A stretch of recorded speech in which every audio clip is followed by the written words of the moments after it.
같이 기도함으로 새벽기도 시작하겠습니다. 하나님, 오늘도 아버지 앞에 나아갈 때 말씀을 습관으로 듣는 자가 아니라 하나님의 말씀을 받고 그 말씀 가운데 살아내고 말씀이 우리 가운데 인도하고자 하시는 하나님의 그 마음을 보여주는 것임을 깨달아 하나님의 사랑 안에 거하고 우리가 하나님 안에 하나님이 우리 안에 거하시는 하나님의 능력의 하루가 이 시간 시작되는 하나님의 은혜의 예배 말씀 묵상이 되게 하여 주옵소서.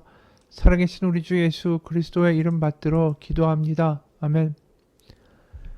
오늘 말씀은 사도행전 15장 12절에서 35절까지의 말씀입니다. 사도행전 15장 12절에서 35절까지의 말씀입니다.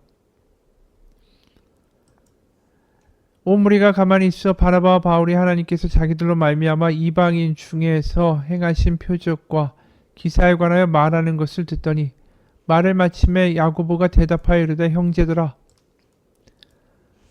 내 말을 들으라. 하나님이 처음으로 이방인 중에서 자기 이름을 위할 백성을 취하시려고 그들을 돌보신 것을 시므온이 말하였으니 선지자들의 말씀이 이와 일치하도다. 기록된 바 이후에 내가 돌아와서 다윗의 무너진 장막을 다시 지으며 또 그 허물어진 것을 다시 지어 일으키리니 이는 그 남은 사람들과 내 이름으로 일컬음을 받는 모든 이방인들로 주를 찾게 하려 함이라 하셨으니 즉 예로부터 이것을 알게 하시는 주의 말씀이라 함과 같으니라. 그러므로 내 의견에는 이방인 중에서 하나님께로 돌아오는 자들을 괴롭게 하지 말고 다만 우상의 더러운 것과 음행과 목매어 죽인 것과 피를 멀리하라고 편지하는 것이 옳으니 이는 예로부터 각 성에서 모세를 전하는 자가 있어 안식일마다 회당에서 그 글을 읽음이라 하더라. 이에 사도와 장로와 온 교회가 그 중에서 사람들을 택하여 바울과 바나바에게 함께 안디옥으로 보내기를 결정하니 곧 형제 중에 인도자인 바사바라 하는 유다와 실라더라. 그 편에 편지를 붙여 이르되 사도와 장로된 형제들은 안디옥과 수리아와 갈리기아에 있는 이방인 형제들에게 문안하노라. 들은즉 우리 가운데서 어떤 사람들이 우리의 지시도 없이 나가서 말로 너희를 괴롭게 하고 마음을 혼란하게 한다 하기로 사람을 택하여 우리 주 예수 그리스도의 이름을 위하여 생명을 아끼지 아니하는 자인 우리가 사랑하는 바나바와 바울과 함께 너에게 보내기를 만장일치로 결정하였노라. 그리하여 유다와 실라를 보내니 그들도 이 일을 말로 전하리라. 성령과 우리는 이 요긴한 것들 외에는 아무 짐도 너희에게 지우지 아니하는 것이 옳은 줄 알았노니 우상의 제물과 피와 목매어 죽인 것과 음행을 멀리할지라. 이에 스스로 상가면 잘되리라. 평안함을 원하노라 하였더라. 그들이 작별하고 안디옥에 내려가 무리를 모은 후에 편지를 전하니 읽고 그 위로한 말을 기뻐하더라. 유다와 실라도 선지자라. 여러 말로 형제를 권면하여 굳게 하고 얼마 있다가 평안히 가라는 전송을 형제들에게 받고 자기를 보내던 사람들에게로 돌아가되 바울과 바나바는 안디옥에서 유하며 수다한 다른 사람과 함께 주의 말씀을 가르치며 전파하니라. 오늘은 바로 예루살렘 공의회의 한 장면이죠. 바울과 바나바가 1차 전도여행을 마친 이후에 이제 많은 이방인들의 교회가 세워지기 시작하고 또 안디옥에 돌아오자 우리가 읽지 못한 15장 1절 2절에 이러한 일들을 만나게 되죠. 어떤 사람들이 유대로부터 내려와서 형제들을 가르치되 너희가 모세의 법대로 할례를 받지 아니하면 능히 구원을 받지 못하리라 하니 바울 및 바나바와 그들 사이에 적지 아니한 다툼과 변론이 일어난지라. 형제들이 이 문제에 대하여 바울과 바나바와 및 그 중에 몇 사람을 예루살렘에 있는 사도와 장로들에게 보내기로 작정하니라. 그러니까 안디옥 교회에 문제가 생긴 거예요. 왜냐하면 바로 모세의 율법대로 할례를 받지 아니하면 안 된다. 예수님을 믿더라도 구약은 분명히 엄연한 것이니 너희가 할례를 받아야 된다라고 주장하는 사람들이 있었다라는 거죠. 특히 유대나 예루살렘에서 내려와서 이런 이야기를 하는 기독교인이 있었다라는 것입니다. 그러니까 이 일로 인해서 이제 본격적인 이슈가 불거지는 거죠. 이방인 형제들에 대하여 과연 어떻게 해야 될 것인가. 그래서 이제 예루살렘에서 회의가 열리니까 거기에 베드로도 참석하고 또 바나바와 또 이 바울도 같이 가서 그 자리에 참여해서 발언을 합니다. 먼저 베드로가 이 고넬료의 성령의 강림의 사건을 다시 한번 그 회의에서 이야기를 하죠. 그리고 또 바나바와 바울도 이야기합니다. 그게 12절에 온 무리가 가만히 있어 바나바와 바울이 하나님께서 자기들로 말미암아 이방인 중에서 행하신 표적과 기사에 관하여 말하는 것을 듣더니, 그러니까 익히 공통되는 반응은 뭐냐면 베드로나 바울이나 바나바가 다 하나님의 성령이, 우리가 하나님의 말씀, 예수님, 바로 하나님의 나라를 선포하는 가운데 하나님의 성령이 임하셨다라는 이야기를 공유하는 거예요. 이 이야기를 듣게 되는 예루살렘 교회의 수장인 이 야고보는 이 모든 게 하나님이 주도권을 가지고 하신 일이시기 때문에 이 마땅히 이방인들을 그대로 받아들이는 것이 마땅하다. 왜냐하면 이방인들이 율법을 지킨 상태에서 성령을 받은 것이 아니라 그들이 어떠한 율법의 조건에도 합치하지 않음에도 불구하고 하나님의 성령이 그들을 인도해 가신 것을 보면 이것은 그들에게 율법을 강요하는 것이 옳지 않다라는 것을 의미한다라는 거죠. 그리고 또한 이 모든 것들이 성경에서 이미 예언된 일이기 때문에 그들을 배척하는 것이 아니라 그들 그대로를 받아들이는 것이 옳다라고 말하는 거예요. 그게 14절에 하나님이 처음으로 이방인 중에서 자기 이름을 위할 백성을 취하시려고 그들을 돌보신 것을 시므온이 말하였으니, 시므온은 베드로죠. 베드로가 고넬료 사건을 말하였으니 15절 선지자들의 말씀이 이와 일치하도다. 그 선지자들의 말씀은 뭐냐? 아모스서 9장 11, 12절의 말씀이에요. 아모스서 9장 11, 12절에 이런 말씀이 나옵니다. 그날에 내가 다윗의 무너진 장막을 일으키고 그것들의 틈을 막으며 그 허물어진 것을 일으켜서 옛적과 같이 세우고 그들의 에돔의 남은 자와 내 이름으로 일컫는 만국을 기업으로 얻게 하리라. 이 일을 행하시는 여호와의 말씀이니라. 그러니까 다윗의 장막이 다시 세워질 때에 그곳에 내 이름으로 일컫는 만국을 그 기업 안으로 불러들이겠다라고 아모스서에서 말씀하신 바가 있다라는 거예요. 그래서 야고보는 이방인들을 이 형제로서 받아들이는 것이 마땅한 것이고 그들에게 어떤 율법의 요구를 요구하는 것은 옳은 일이 아니다. 이 멍에를 지게 하는 일이다. 그러면서 단지 4가지만 조심해달라고 이야기해요.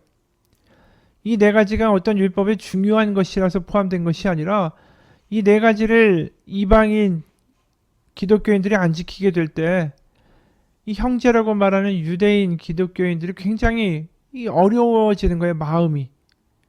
그래서 서로 간에 같이 함께하기가 너무 힘들어지는 거죠. 그래서 이 4가지만은 지켜달라. 20, 21절이에요.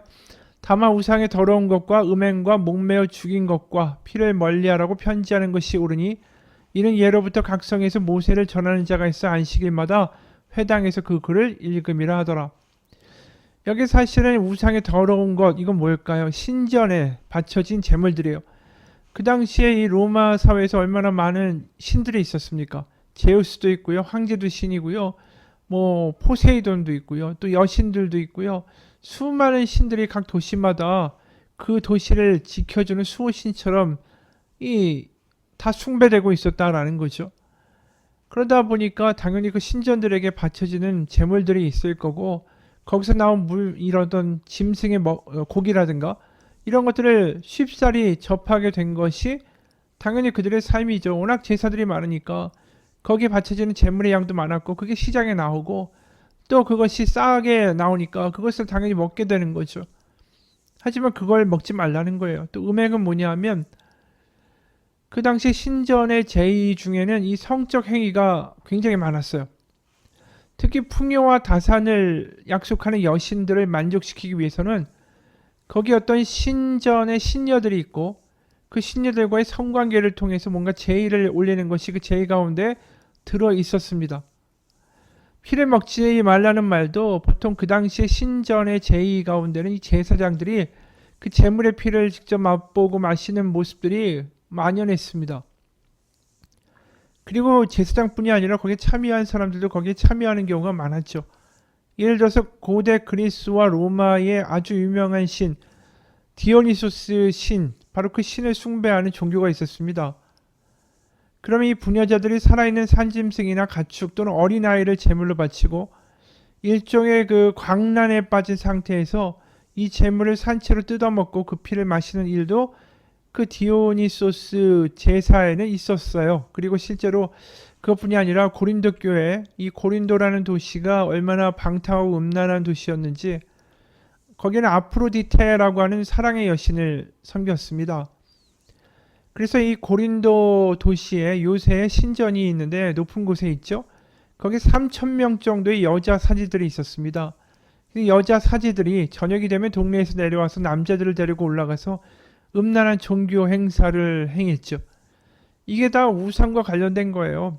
그래서 오늘 네 가지 항목이 결국 신전과 관련돼서 살아가는 그 당시에 로마 사람들의 삶과 이 좀 분리되어 살라는 거죠. 신전에 아무렇게나 출입하고 신전에 고기를 먹고 신전에 그냥 아무 생각 없이 다니는 그러한 일은 삼가해 달라는 거예요.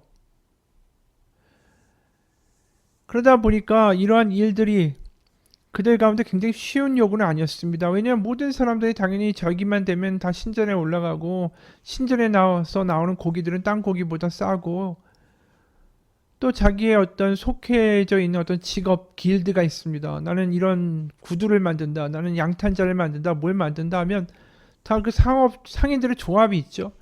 그럼 그 상인들의 조합들이 하나의 신을 또 숭배합니다. 우리의 이 일을 도와주는 신이 있다. 그럼 그 신들에게 당연히 제사하고 뭐 여러 가지 행동을 하겠죠.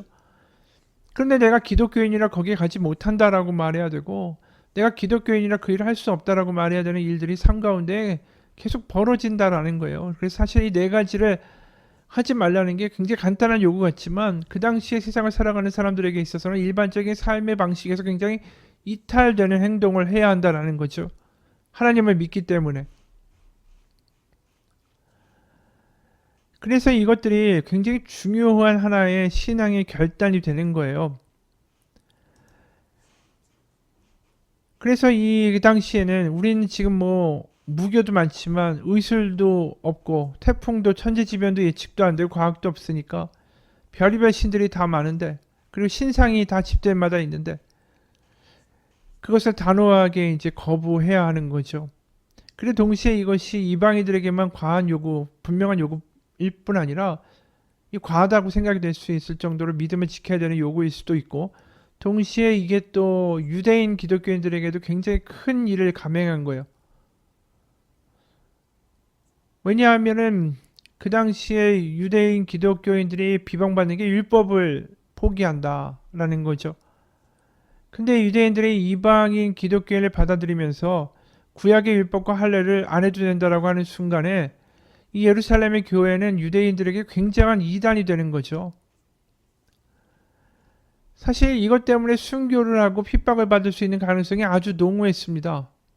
할례를 받지 않은 사람들에게 우리 형제다 자매다라고 이야기하는 걸 공개적으로 한다면 이것은 더 큰 어떤 피해와 순교의 길을 갈 수밖에 없는 일이 될 수도 있는 거죠. 그렇기 때문에 사실 이게 굉장히 대단한 믿음의 결단을 결정한 거예요. 예루살렘 교회나 이방인 교회들이나. 그래서 어떠한 희생이나 수고 없이 예수를 믿는다라고 말하지 않는 거예요. 지금 사실상. 대단한 헌신과 결단을 가지고 우리 다 예수를 믿읍시다. 세상과 구별되는 믿음을 가지고 살아갑시다. 그래서 이런 내용들을 편지를 써가지고 보내는 것입니다.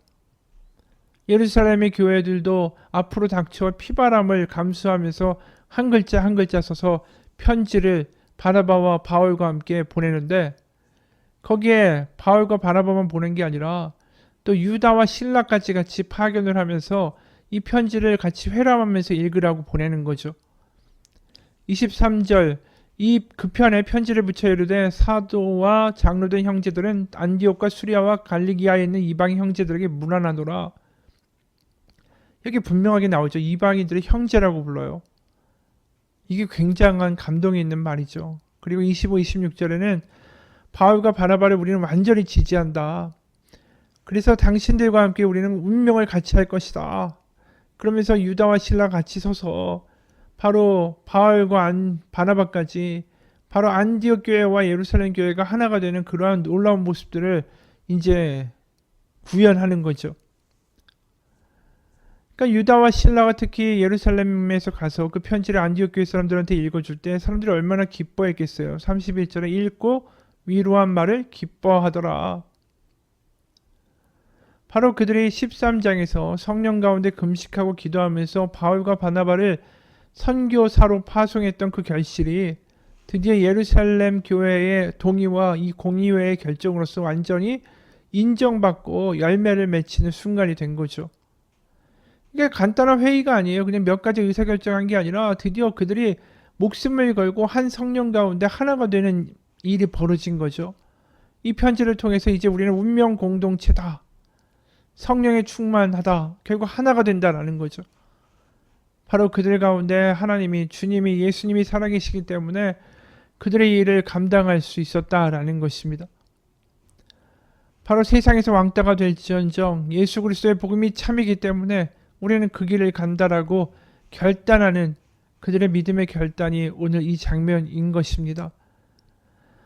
우리도 마찬가지예요. 세상을 살아가면서 물에 물 탄 듯 물에 술 탄 듯 이런 식으로 그냥 유야무야 미지근하게 신앙생활 할 수도 있습니다. 하지만 오늘 예루살렘 공의회의 결정을 보면서 우리는 느끼게 되죠.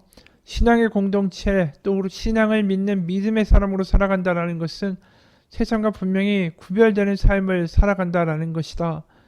세상의 사람들과 똑같이 살아가면서 그냥 그렇게 똑같이 다른 사람들 흉내내면서 주일에만 나는 교회를 가서 하나님 믿는다라고 말하는 게 신앙이 아니다라는 거죠.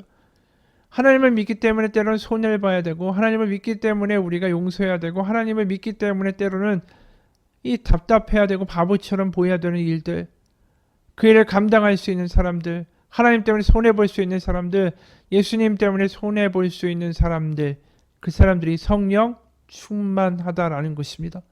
같이 기도하겠습니다.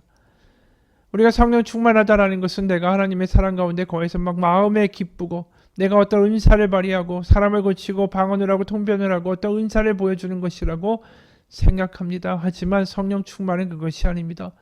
하나님 때문에, 예수님 때문에 손해볼 수 있고, 예수님 때문에 양보할 수 있고, 예수님 때문에 용서할 수 있는 것이 성령 충만한 삶입니다. 우리가 하나님 때문에 그러한 일들을 경험할 때에 우리가 때로는 눈앞에서는 손해보는 것 같고 바보 같고 억울해 보이지만 그 가운데 우리를 위로하신 하나님의 성령의 위로, 성령의 충만함이 우리 가운데 있을 거라고 믿습니다. 세상 가운데 그 일을 경험하며 하나님 때문에 손해볼 수 있는 사람, 하지만 그 안에는 하나님이 주시는 넘치는 기쁨이 있는 사람, 그 사람으로 살아가는 지혜로운 선택을 하는 오늘 하루가 되게 도와주옵소서. 예수님 이름 받들어 기도합니다. 아멘.